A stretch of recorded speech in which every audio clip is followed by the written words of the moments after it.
Hey guys, welcome back. If you're new here, my name is Becca and today I have my mid-March wrap up.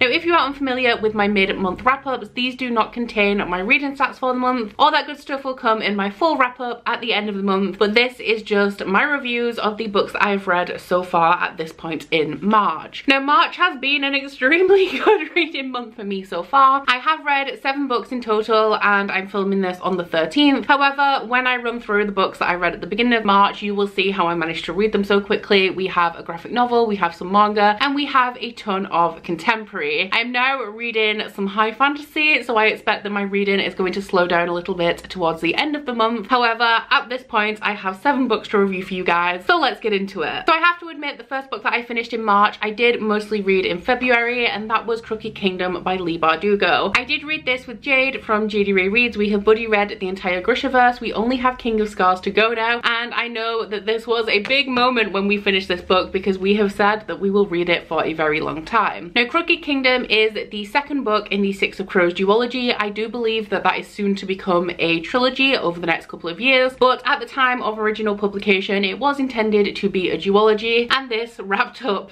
the storyline. Now, Six of Crows is a very popular young adult fantasy series that follows 6 criminals and thieves who have been gathered to perform a heist by the notorious crime gang leader Becca to break the inventor of a very dangerous drug to Grisha out of a maximum security prison. So the first book in this duology does pretty much follow that heist, and this book takes place after those events when everything has kind of gone wrong and the characters are left to pick up the pieces. Now, I didn't love Six of Crows. I really enjoyed it, but I didn't love it to the extent that a lot of people do. However, I did really love Crooky Kingdom. I did end up giving this 4 stars overall, but I absolutely loved the characters in here. Becca is one of my favorite characters of all time. I know there are quite a few of you guys out there who don't like him because you think he's a bit of a bastard, and he is not the greatest character. He does a lot of questionable things. The most notorious thing about Kaz is that he will do anything to reach the end goal, even if he is slightly fucking over the people around him. However, I do really appreciate him. One thing that all of the characters of this series have in common is that they all have some kind of trauma in their background, and one of the most interesting things about this series for me was seeing how each character has overcome that trauma or how it affects them in their present state. Another thing that I love about the cast of characters in this series is that they are extremely diverse. We have disability representation in here, there are characters of colour, there are LGBTQ+ characters, there's fat rep, there's mental health rep. Pretty much every type of representation that you can think of is included in this series, but the way that Leigh Bardugo has written it doesn't make it feel cheap like it does feel with a lot of stories. All of these characters are very 3-dimensional and they feel like real people, and I really appreciate the work that Leigh Bardugo put into these characters' backstories and also the course of these books to make us really feel for these characters and make them come alive from the page. Plot-wise, I did really enjoy this one. One of the things that I love about Becca is that he is a criminal mastermind and he has the brain of a genius. And even though you could say that there were a couple of conveniences in here, the way that he cleverly pulled his gang out of so many dire situations throughout the course of this book just blew my mind. Honestly, the man is legend and I stan. But overall, I am glad that I picked this up. I wasn't looking forward to it too much, with Six of Crows being a little bit of a drag for me, and a lot of people do say that while Six of Crows is slow, it's worth it for the ending of the book. I would slightly disagree with that, but I would definitely say that the slowness of Six of Crows is worth it for Crooky Kingdom because I was just so invested in these characters and the story, and the ending broke my heart a little bit. I did get a little bit teary-eyed. So after that, I went on a little bit of a contemporary binge and I started with Heartstopper Volume 3 by Alice Oseman. This is the 3rd volume in Alice Oseman's webcomic series, which is a prequel to her standard novel Solitaire that follows the brother of the protagonist in Solitaire, Charlie, and his boyfriend Nick. Now, this is a boy meets boy contemporary love story. We start out at the beginning of this series when Nick and Charlie are just meeting. Charlie is openly gay and Nick believes he's straight until he befriends Charlie and realizes that he may have some feelings for him. Now, I gave this one 4 stars as well. It is my least favorite of the published volumes so far, but I did really enjoy this one. One of the things that I like that Alice Oseman does in this series is that she makes this series about their relationship. In modern romance stories, we often find that the focus of the story is on how the two characters meet and fall in love. What Alice Oseman has done with this series is that she has made the falling in love or the meeting and start of the relationship phase really quick, so that this story very quickly divulges into Charlie and Nick's relationship and how they progress as a couple and how they build strong foundations for the continuation of their relationship. Now, while young adult contemporary romance is not usually my thing, the thing I really love about this series is that it is just so sweet. It gives me all of those cute, heartwarming feels. I love Charlie and Nick together. I love their dynamic, and I just love everything about the way that this story is told. Now, the reason that I gave this 4 stars as opposed to 5 stars, as I have given the 2 previous installments, is that this just did not impact me emotionally as much as the first 2 volumes did. Most of the 3rd volume does follow our main characters on a school trip to France, and while I really loved that this gave us an opportunity to explore their friendship groups a little bit more, I just didn't feel the same connection to them. There are trigger warnings in this story as well, specifically volume 3 for self-harm and also eating disorder. Now, I did mention in the vlog where I read this that felt a little bit out of place because the overarching theme of these graphic novels is hope and recovery. However, a subscriber did pop into my comment box and let me know that Alice Oseman did include those aspects in this story for continuity reasons, because it is relevant to Charlie's story arc in Solitaire. So with that in mind, it does make a little bit more sense to me. I have never been attracted to reading Alice Oseman's standard novels, so I'm not sure if I ever will read Solitaire, but that definitely explains why those elements were added, because they're not the focus of this story at all. They are mentioned as part of one of the characters' background and as an explanation for some of the events that are currently unfolding. So my main issue was that I felt that there was a little bit of a disconnect between having those elements in this story when they're not really focused upon. However, what I will say is that one of those triggers may appear in further novels because the character is struggling with it in present time. So if you are sensitive to either of those topics, I would say that the mention in here is not graphic, it is not overly present, but it is there and there is scope for it to continue throughout the rest of the series. I then read Orange Future by Ichigo Takano. This is 2 short stories that take place after the events of the Orange manga series. So in the Orange manga series, we follow a group of friends, but especially a young girl called Naho. Now, one morning, Naho receives a letter from her future self that says that if she doesn't change a few elements over the next few months, then a new boy who has just transferred into her class will not be with her in the future. Now, I really loved the Orange manga series. I really love the friendship dynamics. Once again, it's just a really cute contemporary story, and it does also have a love triangle, which is my favorite love triangle ever. It is one of the only times that a love triangle has ever truly worked and also made sense. So some of you guys warned me not to read this, and I read it anyway because, you know, it's the last thing that I had to read in this world, so I thought I'll read it. I know it's not supposed to be the best, but I will give it a try. I gave this 3 stars overall, and what I can say is that I definitely understand why you guys told me not to read it. These 2 short stories follow my favorite character from the series, Suwa, and they actually take place kind of after the end of the series, but in a timeline where nothing was ever changed and the main characters never received the letters from the future. Now, I definitely thought that this was an interesting take, because while it does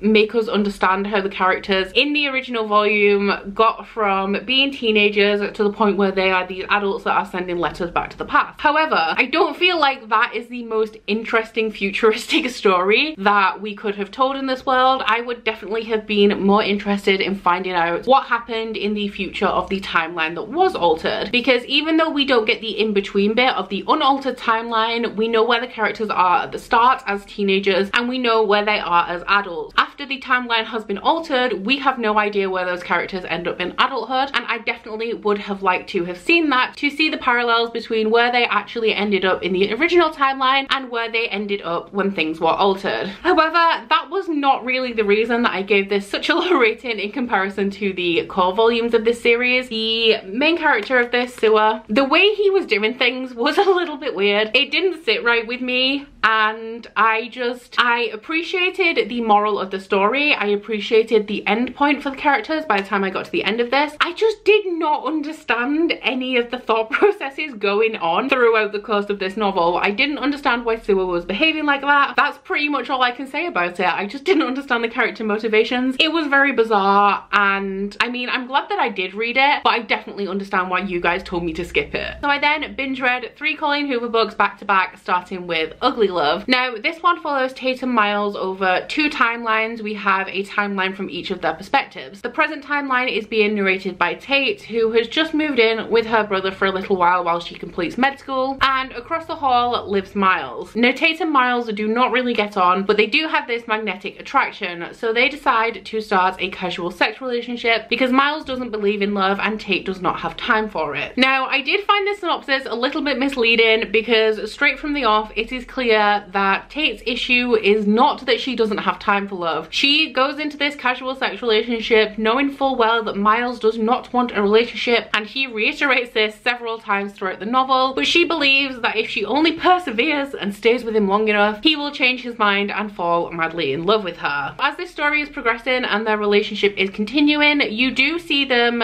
start to get closer, and this is very clearly not a casual sex thing. However, the secondary perspective that we follow is from Miles, and it takes place 6 years in the past, and it follows him falling head over heels in love for the first time as a teenager, and through this narrative we find out what it was that happened to him that makes him so resistant to relationships and love in the present day. Now, this is another one that I gave 3 stars. You guys recommended this one to me over all of Colleen Hoover's other books. You guys thought that I would love this, and on paper this is the kind of romance that I really love, and I should have absolutely adored this book. Tate and Miles have a very push and pull, a very volatile, very angsty relationship, and those are the kind that I love to read about in new adult romance. However, there was just something about this book that just didn't hit right with me, and I can't even fully explain what it was. I did have a couple of issues that I can identify. One is that Tate was really annoying me where she went into the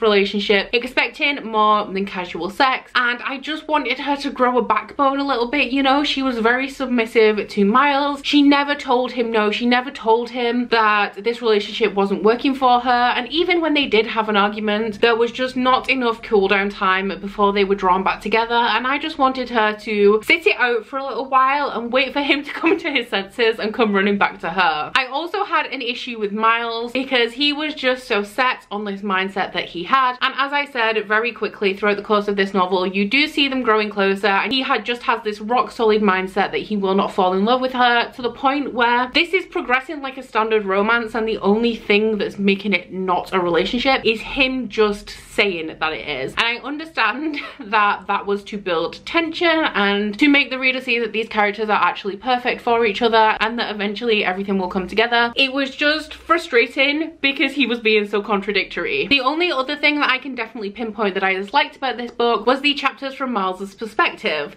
Now, I didn't like the way that they were formatted to start out with because they have a very poetical form, kind of like spoken word poetry. Now, I understand that this was a literary device used to illustrate the fervor of first love, the way that teenagers just fall in love really quickly and just give all of themselves. However, I don't really like prosaical types of writing, like prosaical formats. I don't really like stories told in verse, so that was just like a personal preference thing. But the other thing that I didn't like about that perspective was that with it being about the compulsion and obsessive sides of the way that teenagers fall in love, it did come across a little bit obsessive at times, and parts of those chapters and also a couple of lines of dialogue throughout this novel overall did remind me a little bit of You by Caroline Kepnes, which is a thriller that puts you in the perspective of a stalker.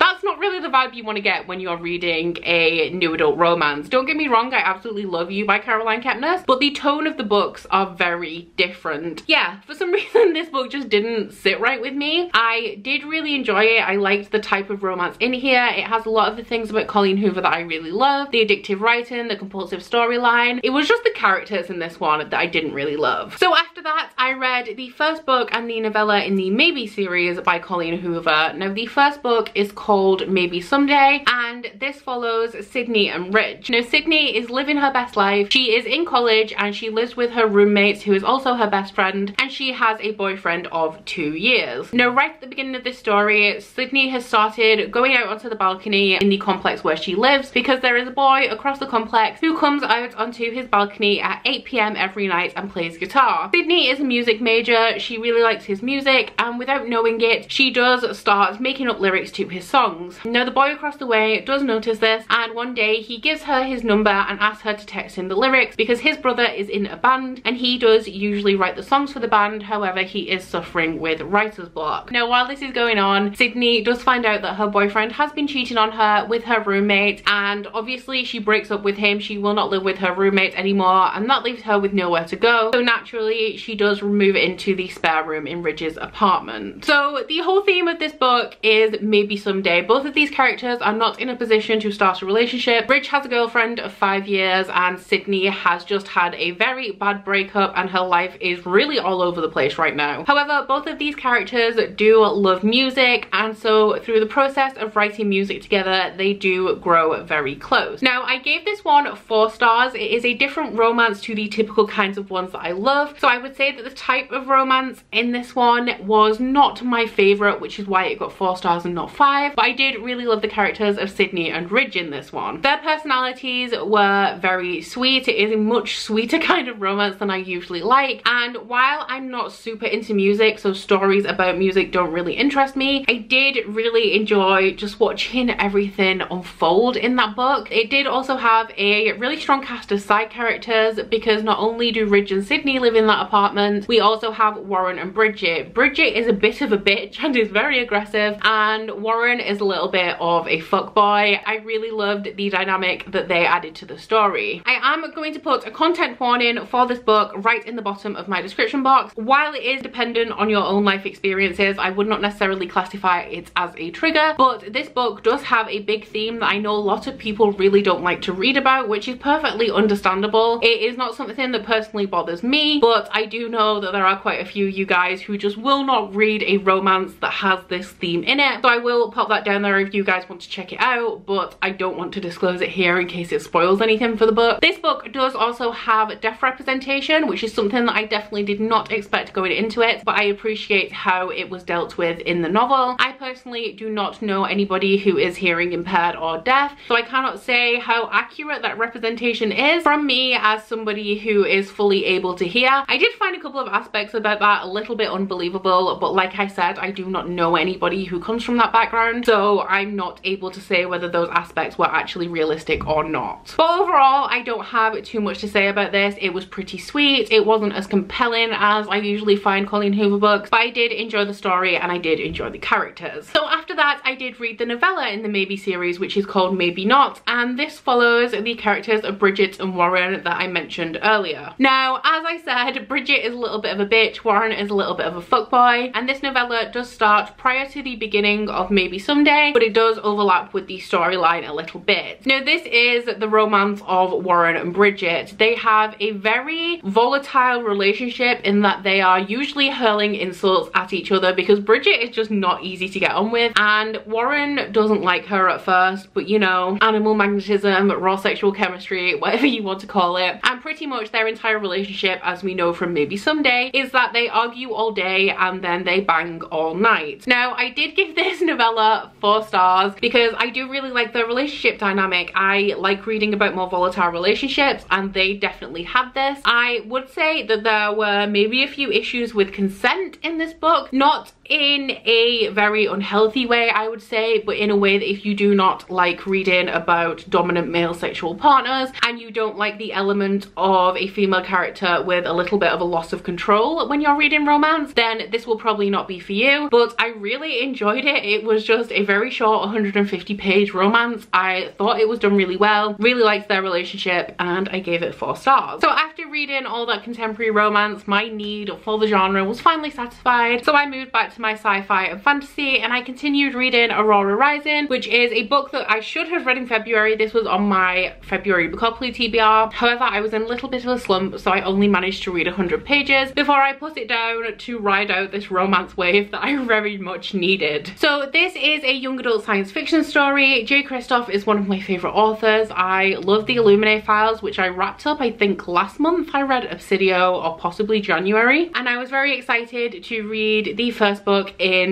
their new young adult sci-fi series. However, I was a little bit tentative going into this because I know that some of you guys said it's not quite as good as Illuminate, and this isn't told in mixed media, which is an aspect of the Illuminate files that I really love. Now, the plot of this one is that we follow Squad 312, which is led by Tyler Jones. Now, Tyler is pretty much amazing at everything he does. He is referred to throughout this book as Golden Boy, and this story starts out where him and the rest of his class are about to graduate from the Aurora Academy flight school. Tyler is set to finish at the top of his class. However, he is late to his graduation ceremony because he finds the wreckage of a ship that has been lost for 200 years, and while investigating that, he does find that there is one lone survivor called Aurora. So because of his rescue, he is late to his graduation ceremony, which means that instead of having his pick of the cream of the crop from his class, he is left with the bottom of the barrel to form his crew. So this story follows Squad 312 as they go on their first mission as registered, I don't know what you'd call them, registered cadets?